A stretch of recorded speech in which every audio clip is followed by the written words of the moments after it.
kita berada di rumah asal muasalnya Setia Hati Terapi. Tapi tidak baik kalau kita tidak berbicara bagaimana kok kena S.A. Terapi secara begini. S.A. Terapi yang semula bernama Setia Hati Pendak Sportclub, yang kemudian berubah nama menjadi Setia Hati Pemuda Sportclub. Ini didirikan oleh beliau Bapak Arjotomo pada tahun 1922 dan berkembang 1924 dan sampai sekarang. Siapa Arjotomo? Arjotomo adalah seorang patriotik, seorang perintis, dinamakan oleh pemerintah sebagai seorang perintis militan. Karena hidupnya beliau di zaman penjajahan, dan beliau ini sangat kuat, sangat katakan betul sekali dalam melawan penjajah Belanda. Sampai-sampai beliau bekerja itu selalu keluar karena keaktifannya melawan penjajah, sehingga beliau ini sering keluar masuk penjara. Mau di penjara selama akan dibuang ke Diko tidak jadi, karena sudah menjalani di penjara itu sudah ada 3 tahun. Mulai tahun 25 terus beliau itu keluar masuk penjara, sehingga latihan-latihan S.A. Terapi seringkali diteruskan oleh anak didiknya yang dikatakan pada saat itu ada teman-teman sahabat-sahabatnya. Itu kejadian itu. Nah, beliau ini tahun 38 sudah menderita sakit, ibaratnya sudah nggak bisa melatih, tapi anak didiknya, sahabatnya, temannya itu sangat setia dan meneruskan pendidikan itu.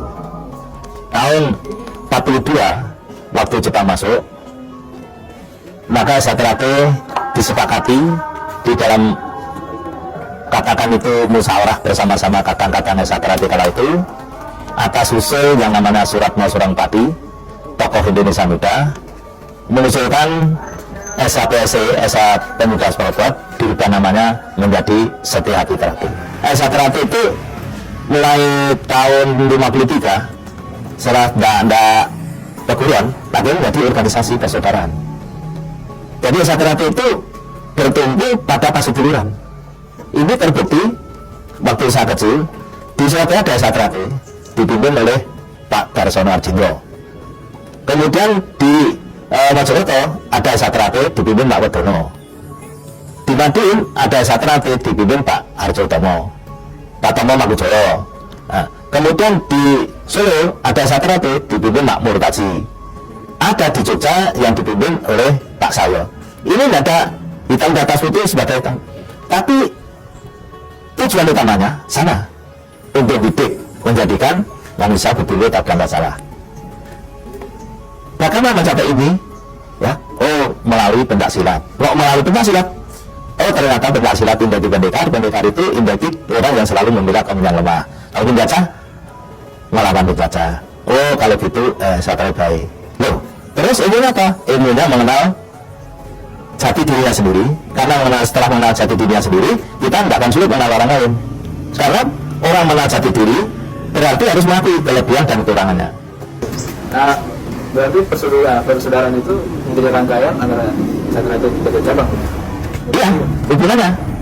Jadi saya dengan Surabaya, saya dengan Jakarta, saya merasa tidak lebih.